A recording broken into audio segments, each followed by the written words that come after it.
Welcome to form market.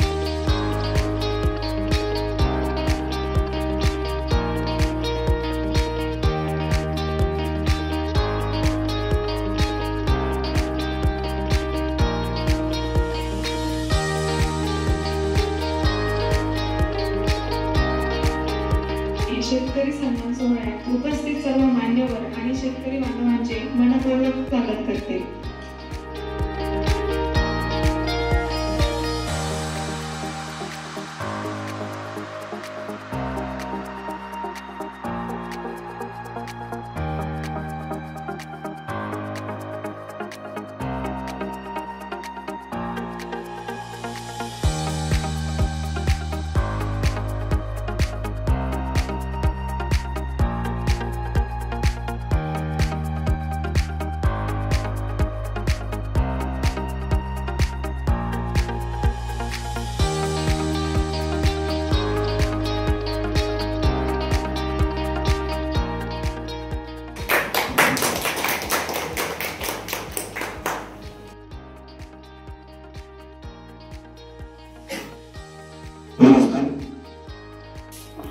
आणि त्या माहितीचा आम्ही जास्तीत जास्त उपयोग करून भविष्यामध्ये सुद्धा आपल्या कंपनीची उत्पादने चांगल्या पद्धतीने वापरून आम्ही तुमच्या कंपनीच्या वाट्यात कुठेतरी सहभागी होऊ आणि आम्हीही प्रगतीकडे कुठेतरी जावं.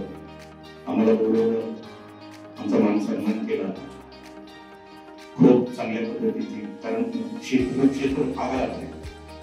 कितीही ज्ञान घेतलं तरी ते आयुष्यभर कमीच पडणार. 7,500 या प्राइसतून जर विचार केला गेला रिन्युएबल आणि लिमिटेड हा साधारण 2 वर्षापर्यंत एका एखाद्या बागेचा खर्च होत आहे 1 लिटरच्या प्राइसच्या तुलनेत. आणि जर तो छान आहे चांगला पॉवर सगळं कंपनी आहे ते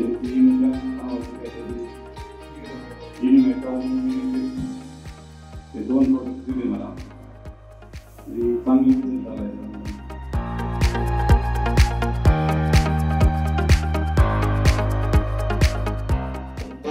मला युनि ब्रँड ॲग्रीसायन्स या कंपनी सारखा रिझल्ट कोणत्याही कंपनीमधून जास्त जाणवला नाही आणि तसंच शेतकऱ्यांसाठी परवडणारा हा मॉलिक्यूल आहे.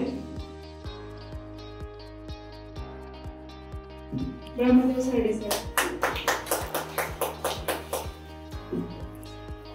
आणि आज अभिमानाची एवढी बाब आहे, सरांनी दुसऱ्या कंपनीत काम केलं, आज स्वतःची कंपनी सरांची आणि आम्ही पण सरांसोबत जोडलेलो आहे. आपल्याला काय नवीन आहे, आम्ही 2014 साली 150 टनाचा ऊसाचा एकरी प्लॉट काढला होता. त्यावेळेस मला महिंद्रा यांनी मला दिल्लीमध्ये मोठा पुरस्कार दिला होता. त्यांनी महिंद्राची XUV गाडी मला त्यावेळेस दिली 2014 साली. तर आतापर्यंत मी 150 पुरस्कार मिळाले. आज सगळ्यात विशेष म्हणजे मी असं तुमच्यासारखे पुरस्कार घ्यायसाठी नाशिक, मुंबई, दिल्ली, गोवा इथे गेलेले. आज माझ्या ते पुरस्कार वितरण सोहळा होते, हे पण मोठी सन्मानाची बाब आहे.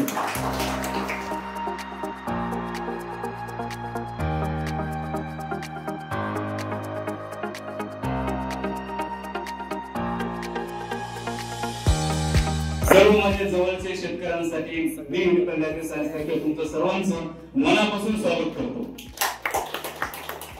आम्ही तरी सुट्टी घेत असतो, पेढा जात असतो, पण शेतकरी कधी सुट्टीच घेत नाही.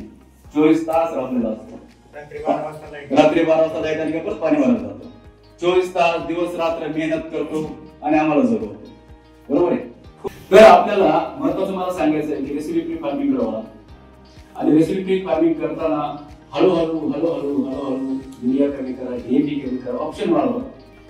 पण एवढं शक्य लोकांना कसं की इन्स्टंट आत्ता पाहिजे मला रिझल्ट इन्स्टंट बटन दाबायला लागते. त्याला केमिकल शिवाय पर्याय नाहीये. म्हणून तळ्यात नव्यात अशी गंमत झाली आपल्याकडे. इकडे जाऊ का इकडे जाऊ. ऑनलाईन शेतकरी पंजाबमध्ये पण आपल्याला जुटलेले. त्याच्यानंतर राजस्थानचे डाळिंबाचे शेतकरी आपल्याकडे आहे. गुजरातमध्ये खूप मोठा बिझनेस आपल्या शेतकऱ्यांचा. जवळजवळ